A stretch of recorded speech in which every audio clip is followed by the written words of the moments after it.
Good morning, dreamers. How are you today?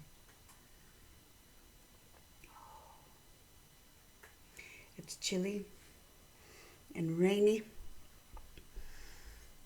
Well, I don't know if it's raining. It's just kind of damp and overcast. So yesterday I had a long day with Jimmy. And I shouldn't say long as though it's a negative thing. There was just a lot to do. And honestly, when the lonelies hit, having a lot to do is okay. It's all right. But his anxiety um, was a little, it was stretching his abilities, but he was able to communicate it. I was so proud of him. And then at the end of the day, I had my standing Thursday night appointment with a theology discussion group. And it's at a pub. And the, uh, the kid turns to me and he says, I really don't want you to go. And I said, I know we've been busy, but we've spent a lot of time together today, even in the busyness. And I need to go.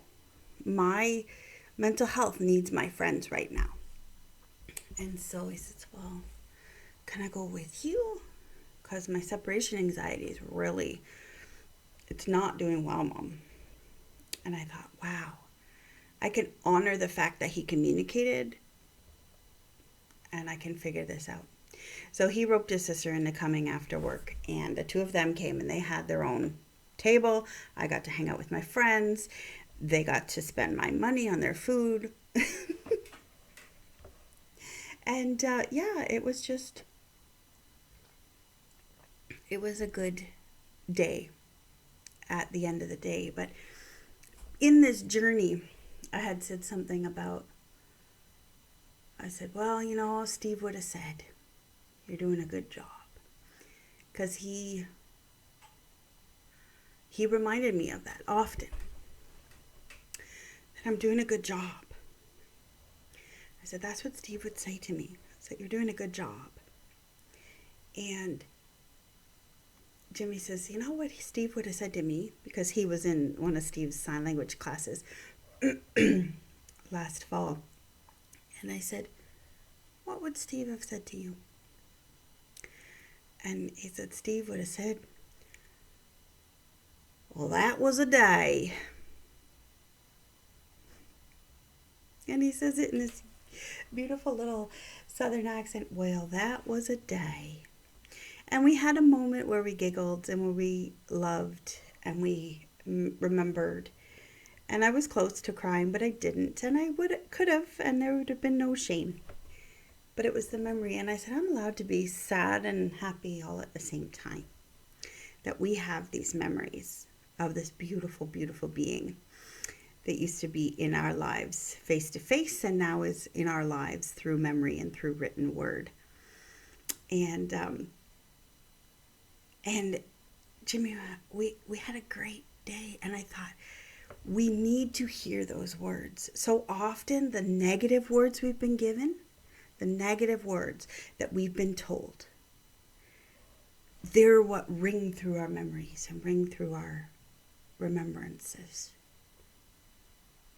And I thought, how dangerous is it when negative words take on our own voice? How positive would it be if the positive words take on our own voice? Why is it harder? Why is it harder for me to start to hear, Mary, you're doing a good job. Mary, you're doing a good job, in my voice? And I only hear that when I'm remembering him,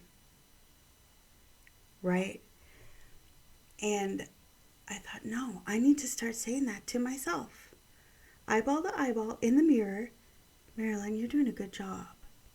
So I'm here to put it in my voice to you so that you can practice saying it to you and hearing it and saying it and hearing it and saying it and hearing it and saying it.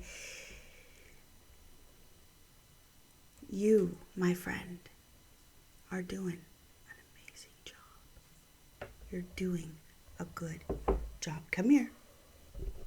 Put your face in my hands. You are doing a good job. So don't forget about that.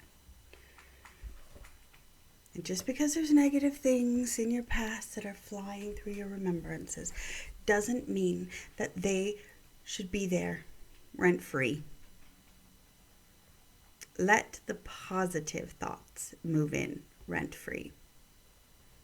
Take every thought captured and turn your eyes to Jesus, the author and finisher of your faith. There should be no guilt.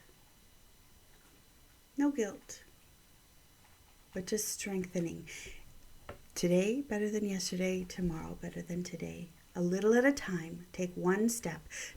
And today the step is take a moment to look yourself in the eyeball and remind yourself in your voice, you are doing a good job. Love you. Have some sweet dreams and some coffee. Bye.